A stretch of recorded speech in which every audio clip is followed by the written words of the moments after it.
It started like any other ordinary day in a quiet neighborhood where routine was comfort and familiarity was safety.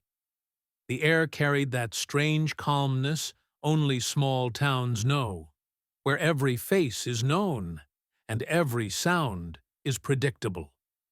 I had lived there for 5 years, long enough to memorize the morning footsteps of my neighbor, the hum of the streetlights at dusk, and even the creak of my front gate. I thought I knew every person who passed by, every glance, every smile.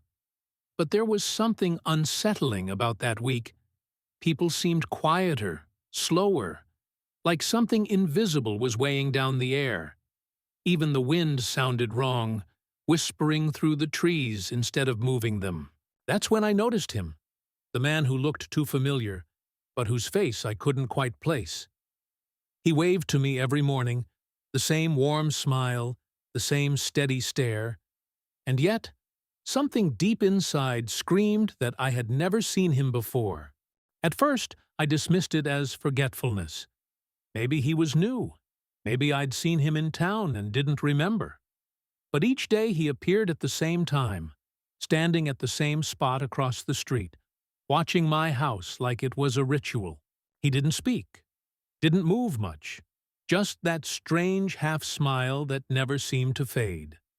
His clothes were always clean but outdated, as if pulled from another decade.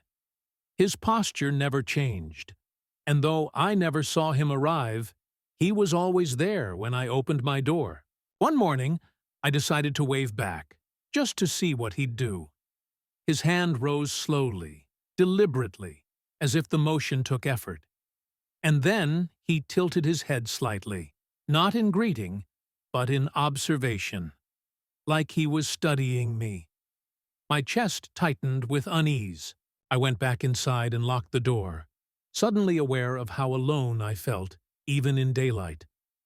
The next few nights, I couldn't sleep. Every creak of the house made my skin crawl. Every shadow seemed alive. Around midnight, I heard footsteps outside, measured, calm, unhurried. I peeked through the blinds, expecting to see nothing but darkness. But there he was again, standing on the sidewalk, staring up at my window. His expression was the same, but his eyes, they looked darker, deeper, almost hollow. I watched him for a full minute, waiting for him to move, to blink, to show some sign of life. But he didn't. Then, without warning, the streetlight above him flickered out. My heart pounded as the world outside plunged into shadow, and when the light came back on, he was gone. The next morning, I tried convincing myself it had been a dream. Maybe I was overworked, or maybe paranoia was setting in. But that illusion of normalcy shattered when I stepped outside to get the paper. There, on my front porch, was a small photograph.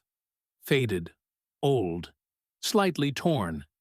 It was a picture of my house taken from across the street. Standing at the window was me, only the photo was taken from a high angle, like someone had been watching from above. The timestamp on the back read 3:17 a.m., the exact time I had been awake, staring at my ceiling the night before. My hands trembled as I turned it over. I looked up and across the street, but the spot where the man usually stood was empty. That evening, I decided to confront whatever was happening. As night fell, I sat by the window, the lights off, waiting. The street outside was quiet, the only sound being the distant hum of insects. Hours passed, and my eyelids grew heavy, but just as I was about to give up, I saw movement. He was back, but this time he wasn't across the street. He was closer, standing by my gate, his head lowered slightly, his hand resting on the latch. The streetlight above him flickered again, and in that brief pulse of darkness, he took a step forward. When the light returned, he was at the edge of my yard. My breath caught in my throat. I wanted to scream, to move, to do anything. but I was paralyzed. Another flicker, and he was at my front steps. I stumbled backward, tripping over the table, my pulse racing in my ears. The light blinked out again, plunging the house into pitch black. I could hear the faint creak of the porch wood bending under weight. He was there. I fumbled for my phone, the dim glow barely illuminating the room. When I looked toward the door, the knob was turning slowly, just enough to make the metal squeal. My voice refused to come out. The knob stopped, and silence swallowed the room whole. Then, 3 soft knocks echoed through the house. Not loud, not desperate, just deliberate. Knock, pause, knock, pause, knock. My knees weakened as I forced myself to move toward the window again. But when I looked out, the porch was empty. The next morning, I called the police, trying to explain that someone had been on my property. They searched the area, found no footprints, no signs of forced entry. Nothing. The officer looked at me with polite skepticism, as if I were making it all up. He told me to get some rest. I almost believed him, until I noticed something behind him, across the street. The man was there again, standing by the lamppost, that same frozen smile carved into his face. I shouted, pointing, but when the officer turned to look, the man was gone. The officer sighed and left, leaving me standing there, trembling, feeling more isolated than ever. Days went by, and I tried pretending life was normal again. But the feeling of being watched never left. Even in broad daylight, I could sense eyes on me, heavy and unblinking.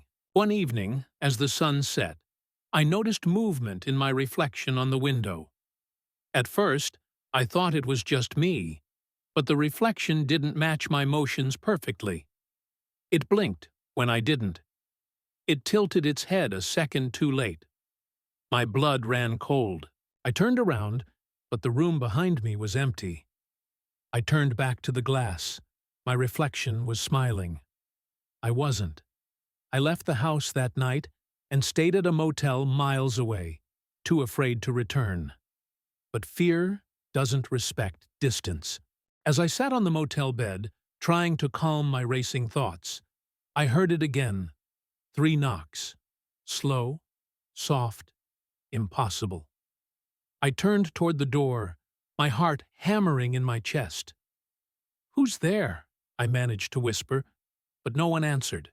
I reached for the peephole, and for a second, I hesitated. Something told me not to look, not to confirm what I already knew. But curiosity is stronger than fear. I looked. Standing there, on the other side of the door, was the same man. His face closer than ever, pale and lifeless. That same smile stretched wider now, as if pleased that I'd finally found him. And behind his reflection in the peephole's glass, I saw something impossible. My own reflection, standing right beside him, smiling the same smile back at me.